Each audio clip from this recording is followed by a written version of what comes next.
버닝썬 게이트를 도화선으로 마약 수사가 재계와 연예계를 넘어서 사회 곳곳으로 번지고 있습니다. 가히 지금 대한민국이 마약과의 전쟁을 치르고 있다. 이런 이야기를 해도 될 정도인 것 같죠? 파리에 가면 에뚜알이라고 있잖아요. 개선문 중심으로 이렇게 막 예. 뭐 일로 퍼져나가고 사건이 이렇게 막 퍼져나가는데 그 중에 하나가 이제 마약이지 않습니까? 그렇죠. 그래서 마약인데 그 버닝썬 사태를 계기로 해가지고 지난 2월부터 경찰에서 대대적인 집중 단속을 벌였습니다. 그 결과 약 5주 동안에 마약 사범이 총 994명이 검거가 됐고요. 여기 안에는 뭐 현대, SK, 뭐 3세들도 포함되어 있고요. 또 최근에 충격받았죠. 우리한테 너무너무 친숙한 로버트 할리 같은 분들도 여기 포함이 되어 있고. 굉장히 중요한 분수령이 지금 황하나 남양유업 외손녀 사건인데요. 이게 지금 마약의 또 이 권력 유착 이 관계가 지금 드러나고 있습니다. 그래서 이 사람이 2015년에도 필로폰 투약 혐의, 그다음에 2018년에는 향정신성 의약품 복용 혐의 이렇게 검찰의 수사를 받았어야 되는데 정말 충격적인 것은 그 공범의 판결문에는 황하나가 공범으로 적시가 됐는데 네, 이름이 8번이 나오는데. 정작 이 사람은 소환 조사 한 번 안 받았다는 거예요. 그렇죠. 그리고 사건이 종결돼 버렸다는 게 이제서야 밝혀졌죠. 그래서 이제 국민이 감정들이 막 이제 들끓어 오르니까 이제서 이제 구속이 됐습니다. 그래서 제가 이 마약과 관련해서 바야흐로 삼류의 시대에 접어든 게 아니냐. 삼류? 네.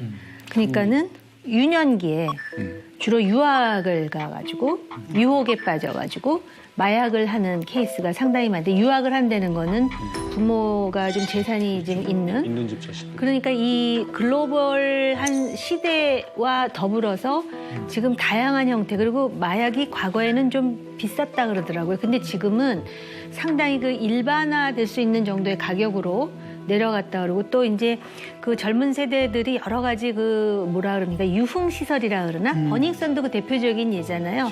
그래서 아무 그런 어떤 죄의식이라든지 그런 거 없이 그리고 또 우리나라가 자살률이 높다는 건 그만큼 전 국민적 스트레스가 높다라는 거거든요. 그러니까 그런 것들이 다 한몫씩 하는 것 같아요. 그래서 뭐 마약 청정국이 되려면 인구 10만 명당 20명 안짝이라야 마약 청정국이라 그랬으니까. 네. 근데 이제 그걸 넘어선다는 거거든요.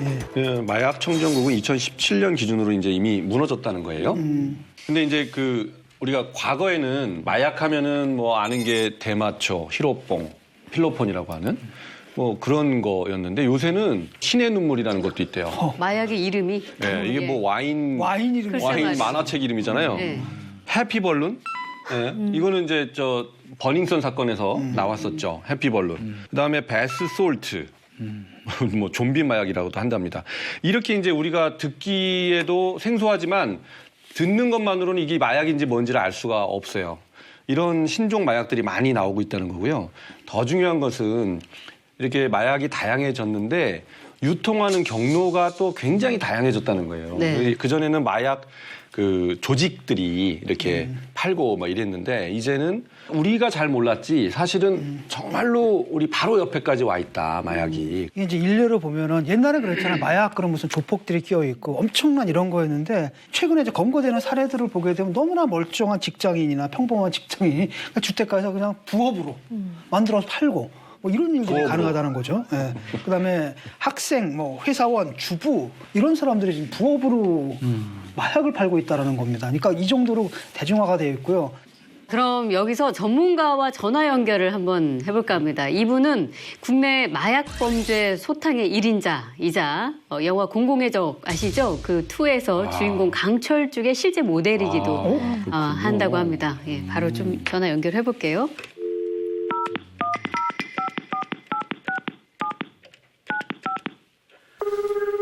공공의 적 아시죠? 그 2에서 주인공 강철쭉의 실제 모델이기도 한다고 합니다. 예, 바로 좀 전화 연결해 볼게요.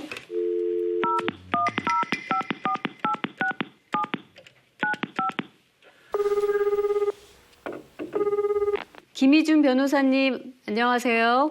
예, 여보세요? 저희 외부자들입니다. 예, 안녕하세요. 네, 안녕하세요. 요즘 뭐 버닝썬 사태로 뭐 핫해진 그 일명 물뽕이라는 게 있지 않습니까? 네네. 이거하고 변호사님하고 좀 특별한 인연이 있다는데 이게 무슨 얘기인가요?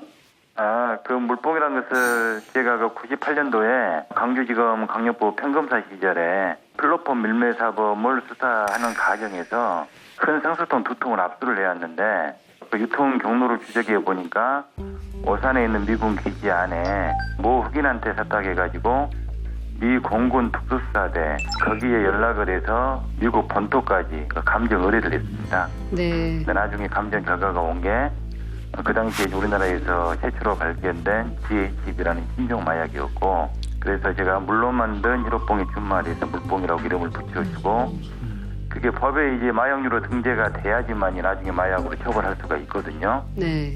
그래서 제가 법령 개정 건의를 해서 마약류로 등재를 시켰습니다. 98년에 물뽕이라는 거를 최초로 적발을 해서 이것을 마약류로 등재를 한 그런 예, 분이시군요. 그렇습니다. 예. 예.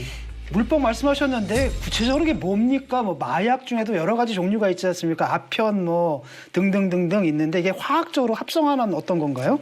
예, 어차피 일종의 화학물질인데요. 여러 가지 마약 중에서도 이제 향정신성 의약품으로 분류가 되어 있습니다. 예. 향정신성 의약품이라는 것은 중추신경계에 작용을 해가지고 각성이나 환각 작용을 일으키는 약물이거든요. 예. 다른 마약하고 달라가지고 예. 자기 자신이 투약하기보다는 남성들이 여성들을 몰래 성폭력 목적으로 몰래 타 먹이는 거거든요. 네. 예. 예, 그래서 뭐 중독성 뭐 그런 문제보다는 성폭력의 도구로 사용한다는데 그 문제가 있는 겁니다. 예. 물뽕을 그 당한 여성의 입장에서는 이게 어떻게 건강상으로도 굉장히 위험하지 않겠습니까? 어떤 효과가 있나요? 통상적으로 이게 이제 무색무취거든요. 그래서 투약을 당한 사람은 그 물뽕이 자기 음료라든가 술에 이게 타져 있어도 그게 들어가 있는 것을 알기가 어렵습니다.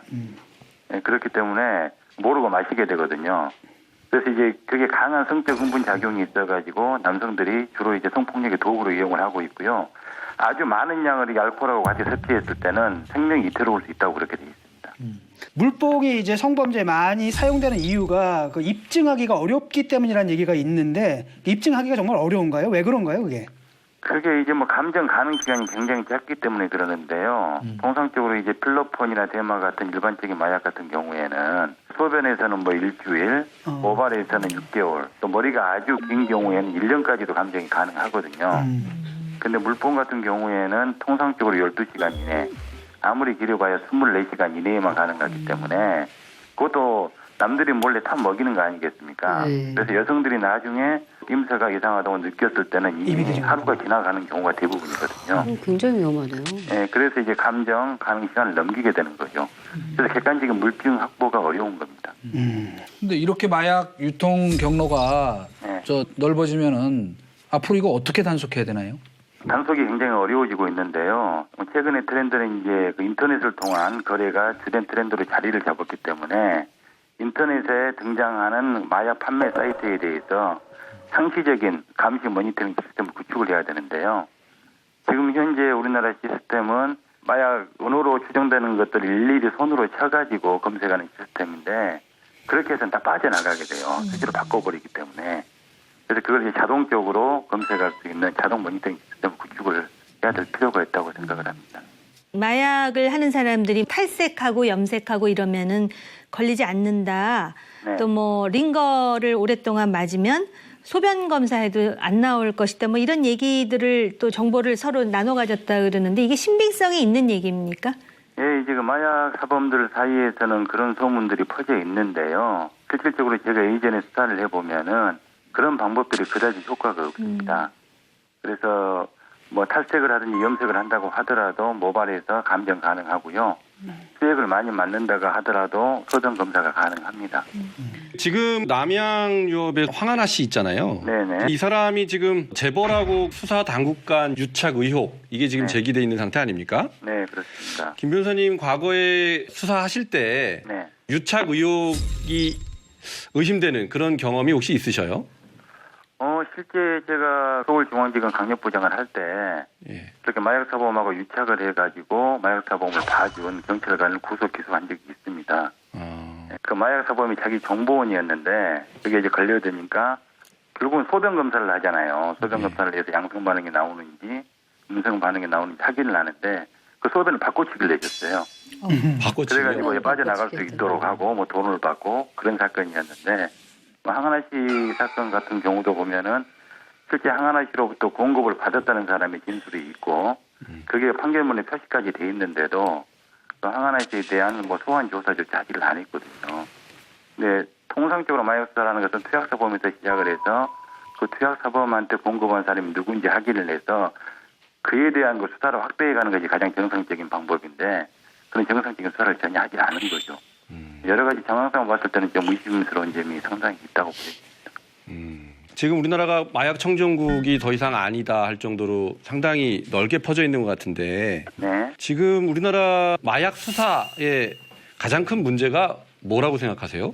지금 현재 우리나라 같은 경우는 마약 수사 기능 자체가 굉장히 약화되어 있습니다. 한때는 마약 수사에 대한 대처가 굉장히 잘 돼가지고 사실 전 세계적으로도 가장 대처를 잘한 국가 중에 하나로 평가를 받았었는데 거기에 이제 마약 청정국이라는 환상에 빠져 있다 보니까 그런 거 수사 부서들에 대한 관심들도 별로 없고요. 심지어 지금 사실 검찰 같은 경우에는 강력부 안에 있는 마약 수사관들이 수사를 하고 있는데 뭐 강력부 폐지 논의까지 나오고 있거든요.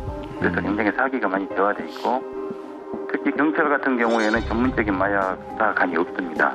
미국 같은 경우에는 마약 수사청이라는 DEA가 설치가 돼가지고 아주 종합적이고 체계적으로 대처를 하고 있거든요. 근데 미국 DEA 같은 경우는 그 인원이 11,080명이에요. 그리고 1년 예산이 3조 원이고.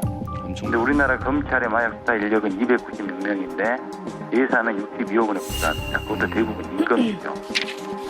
그래서 지금 마약 문제가 굉장히 심각해진 상태가 있기 때문에 이번 기회에 좀 공론화를 내가지고 우리나라도 미국의 DEA 같은 통합적인 마약 수사청을 설치할 필요가 있다고 보입니다.